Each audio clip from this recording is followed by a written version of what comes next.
everyone. Welcome to another episode of the PromoMinds podcast. I'm your host, Steve Leslie, and today we're going to be talking about expanding your network and what that means for your business. Stay tuned. More from the PromoMinds podcast coming up shortly. PromoMinds. Promote your brand, transform your business. So expanding your network is probably the number one method for promoting your business, for transforming your business, because you promote your brand, transform your network. You expand your network, and the more people that know you will be able to buy from you. So a few clever ways for you to expand your network is this show is going to speak to that, and it doesn't really matter what industry you're in. This specific podcast is aimed more at solopreneurs, small business owners looking to get off the ground and get into their communities and that sort of thing. So one of my personal favorites that I've done in the past is I started thinking, if I want to get connected with more people, how can I do that on a grander scale? Instead of one person at a time, how can I multiply that? And something that I heard from Harvey McKay was he talked about how every person in their Rolodex, before smartphones, every person has about 200 people that they could call at any moment and they would have influence with. And so if you factor that in, all of a sudden, if each contact meant you had 200 contacts into your network, then if you added 200 people into your network, you would have potentially, you would increase your network potentially by 40,000 people, because it's a multiplier, 200 by 200. And so speaking to that, I started thinking, okay, how can I get connected with, these 40,000 people? And I started thinking, okay, well, the best thing to do, who has the most influence, or who is the most connected, who are the most connected people that I know, and how can I be seen with them? It's called the law of the guilt by association, is what Supermensch called him. I forget what his name is. Supermensch. He's the manager for Alice Cooper. He talked about it in his book, Supermensch. Shep Gordon, that's it. And as it relates to the topic today, expanding your network, what I did was I started thinking, okay, I have a platform. It doesn't have as many followers as some people, but I have a platform. I have a bit of an audience, and how can I help others share their message and get connected with their network? So I started interviewing people. I reached out to 3 or 4 different people that were in the real estate space or the entrepreneurial space. And I just wanted to interview them, put it out, do Facebook Lives is what I did. Facebook Lives, put it out on my Facebook, and just give them a platform to speak on. Most of them had either a program they were doing, or like a course that they were offering, or they had an event coming up, something like that. And so one was an Airbnb course. Another one was a real estate meetup in Burlington. And another one was an entrepreneur from Windsor that had a course that they were offering. And so I gave people a platform to speak on, because what does everybody want when they're posting about their business on their social medias? They want to reach more people. So I was giving them a chance to reach more people, as limited as it may be compared to their network, still making those incremental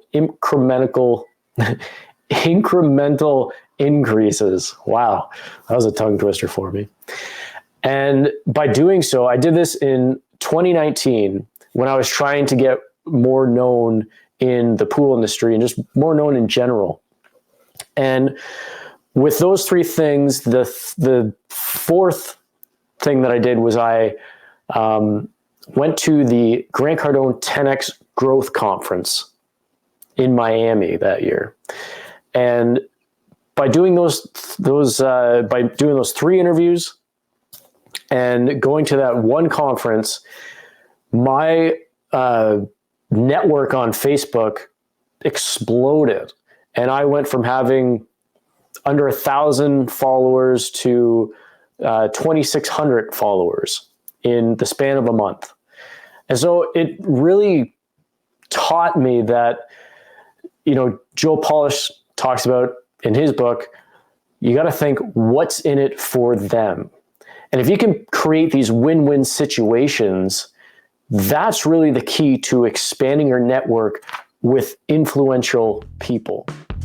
One of the craziest experiences I've ever had in my life happened after I read the book, The Monk Who Sold His Ferrari by Sharma. This book I found when I was at a low point in my life, and I spent 3 hours in a Starbucks reading it one day and started implementing the techniques, specifically the 5 a.m. club.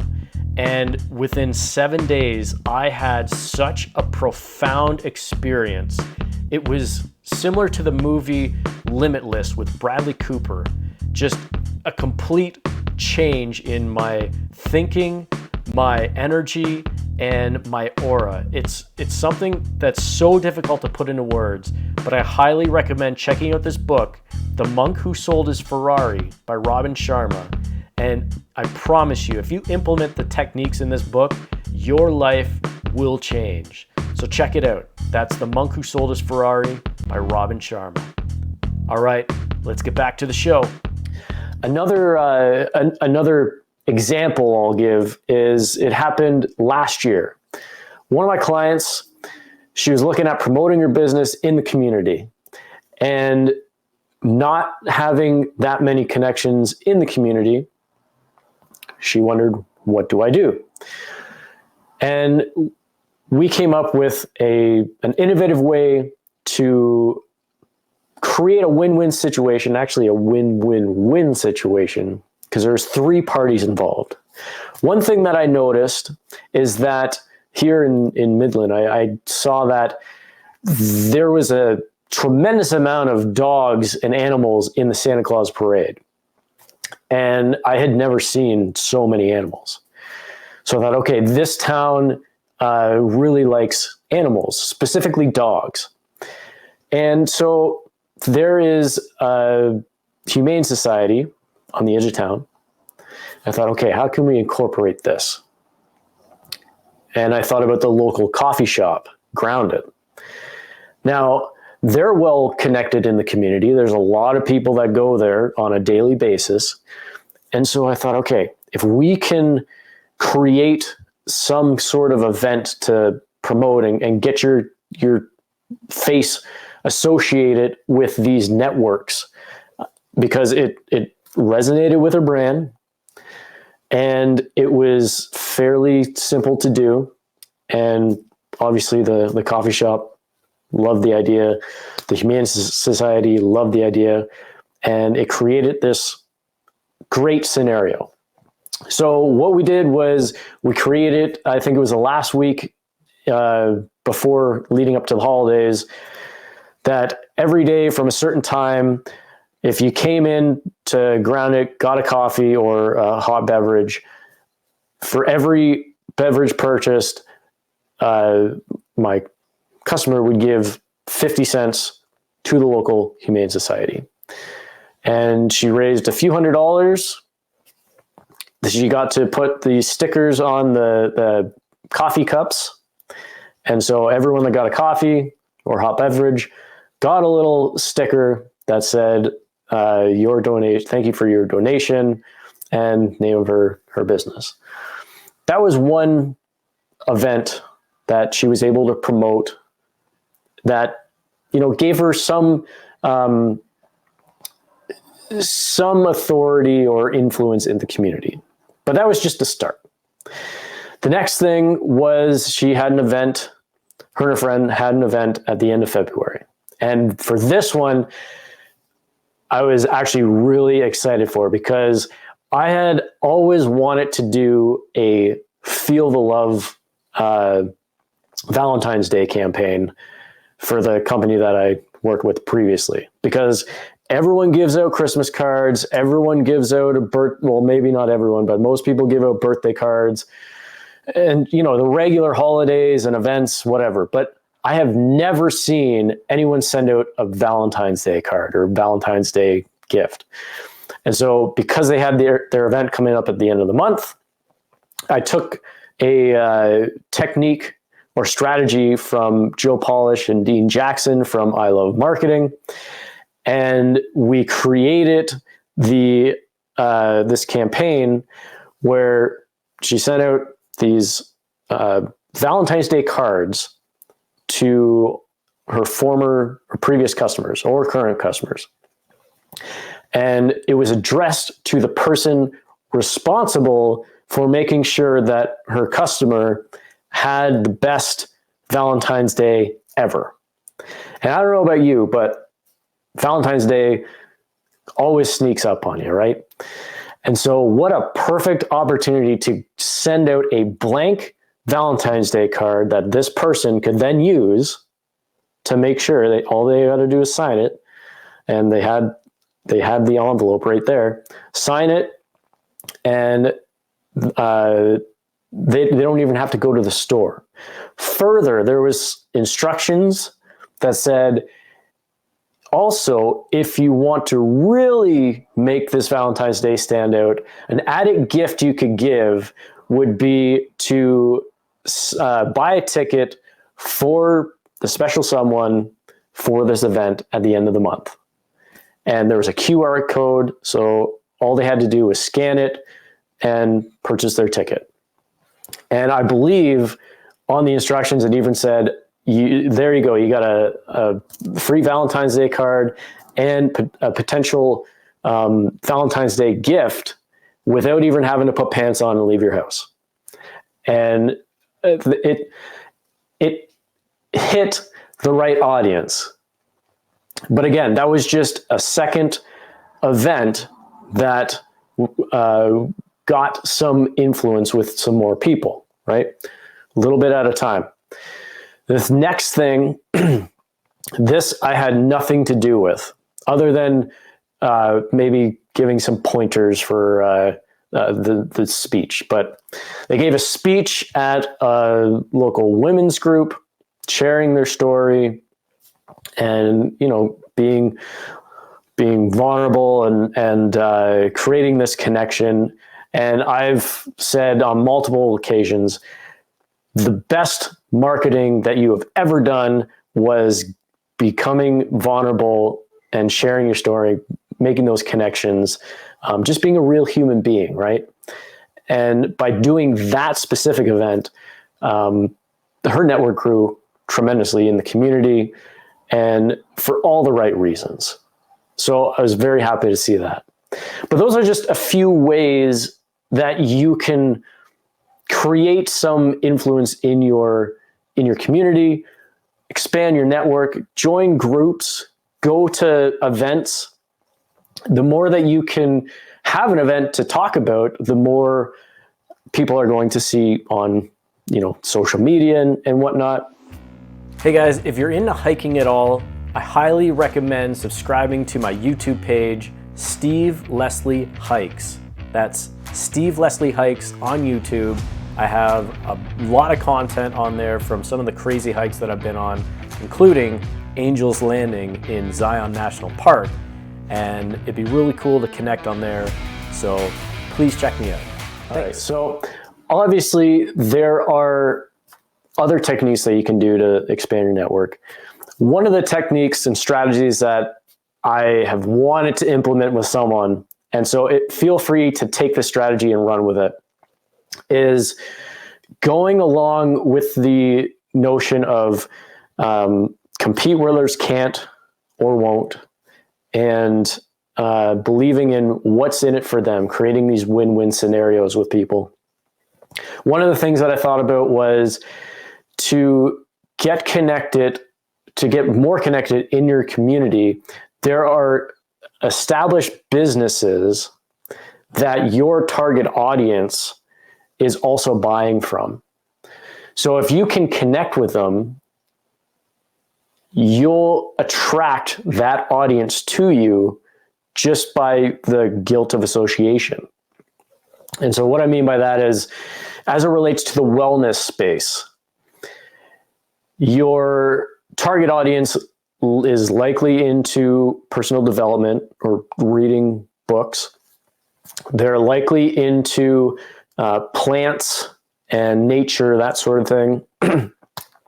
And they are probably into yoga, and maybe they're into more spiritual healing and all that. And so something that you could do is you could do like an ultimate therapy room where people could go to create this space within their house or their apartment where they can go to and meditate and journal and read and all that stuff.